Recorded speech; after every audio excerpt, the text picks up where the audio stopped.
Hello friends, இன்றைக்கி ஹெல்த்தியான ஒரு சூப் ரெசிபி தான் பார்க்க போகிறோம்.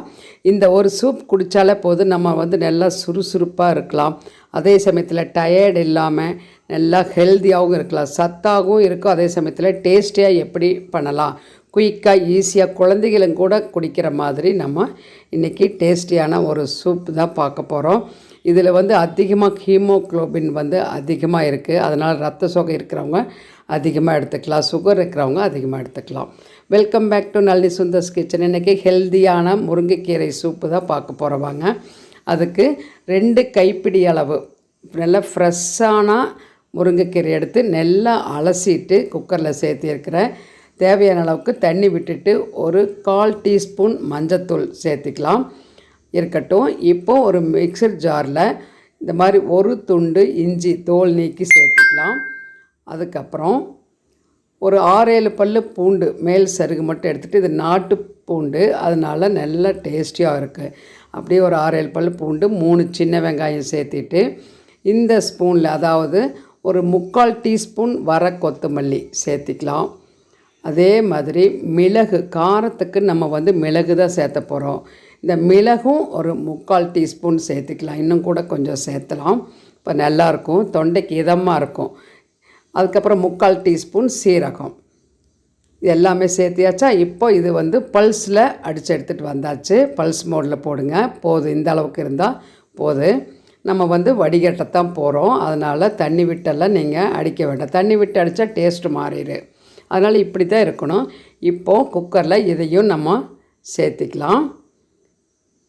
சேர்த்திட்டு நல்லா கலந்து விட்டுடலாம். இப்போ மிக்சர் ஜார்லேயே நான் 1 டம்ளர் தண்ணி சேர்த்து இது கூடவே சேர்த்தியாச்சு. இதில் வீட்டில் நம்ம எவ்வளோ பேர் இருக்கிறோமோ அவ்வளோ, அதுக்கு தகுந்த மாதிரி நீங்கள் தண்ணி சேர்த்திக்கோங்க. இப்போ 4 பேர் குடிக்கிற மாதிரி நான் 2 கைப்பிடி அளவு எடுத்துருக்கிறேன்.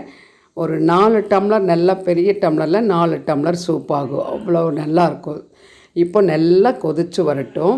மீடியம் ஃப்ளேமில் வச்சுருக்கிறேன், மூடி வைக்கக்கூடாது கீரை. இப்போ நல்லா கொதிச்சிட்ருக்கு பார்த்தீங்களா, நல்லா கமன்னு வாசனை சூப்பராக வருது. இப்போது நல்லா கொதிச்சிருக்குது. அந்த கீரை நிறம் மாறாமல் இருக்கணும்.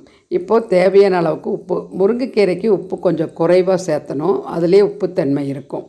உப்பு கல்லுப்பு சேர்த்திட்டு நான் ஸ்டவ் ஆஃப் பண்ணிவிட்டேன். ஓரளவுக்கு ஆறின உடனே நம்ம குடிக்கிற சூடு வரும்போது வடிச்சுக்கலாம். இந்த மாதிரி கொஞ்சம் சுட சுட குடித்தா நல்லாயிருக்கும். இப்போ ஒரு பவுலில் நல்லா வடித்தாச்சு. இப்போ இந்த கீரையை நம்ம மத்து வச்சு நல்லா கடைஞ்சிக்க போகிறோம். கடைஞ்சிட்டு அந்த நம்ம வடித்த தண்ணி இருக்கு இல்லைங்களா, சூப்பு, அதைவே நம்ம இதில் ஆட் பண்ணி திரும்ப ஒரு தடவை வடிகட்டிக்கலாம். இப்போ நல்லா கடைஞ்சி விட்டுட்டேன் மத்தில் நான். இப்போது அந்த சூப்லேயே 1 டம்ளர் இதில் சேர்த்திக்கலாம். சேர்த்திட்டு கலந்து விட்டு திரும்பவும் ஒரு தடவை வடித்து எடுத்துக்கலாம். இப்போ பாருங்கள், நல்லா அந்த எக்ஸ்ட்ராக்ட் நல்லா இறங்கிடுச்சு, அதில் இருக்கக்கூடிய சத்து எல்லாமே. இனி குடிக்கிறதுக்கு தயாராக இருக்குது சூப்பு. இது சுட சுட குடித்தா அவ்வளோ நல்லா இருக்குது. எதமாக தொண்டைக்கு மட்டும் இல்லை, உடம்புக்கு ரொம்ப ரொம்ப சத்தானது.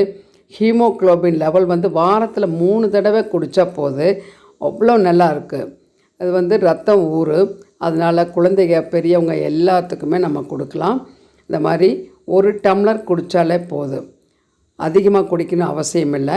இதில் முக்கியமாக எம்டி ஸ்டொமக்கில் காலையில் செஞ்சு குடிச்சுன்னு சொன்னோம்னா இன்னும் ரொம்ப ரொம்ப நல்லது உடம்புக்கு.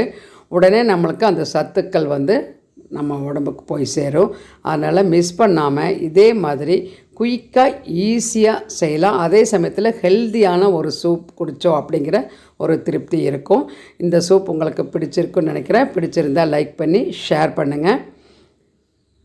இது வரைக்கும் சப்ஸ்கிரைப் பண்ணாமல் இருந்தீங்கன்னா நம்ம சேனல் நளினி சுந்தர்ஸ் கிச்சனுக்கு சப்ஸ்கிரைப் பண்ணி தொடர்ந்து எல்லா வீடியோஸ் பார்த்து சப்போர்ட் பண்ணுங்கள். பக்கத்தில் இருக்கிற பெல் ஐக்கானை கிளிக் பண்ணி வச்சுக்கோங்க, போடக்கூடிய வீடியோஸ் நோட்டிஃபிகேஷனாக வரும், பார்த்து சப்போர்ட் பண்ணுங்கள். அடுத்த ரெசிபியில் இன்ட்ரெஸ்டிங்காக பார்க்கலாம். Until then, by from Nalini. Thank you.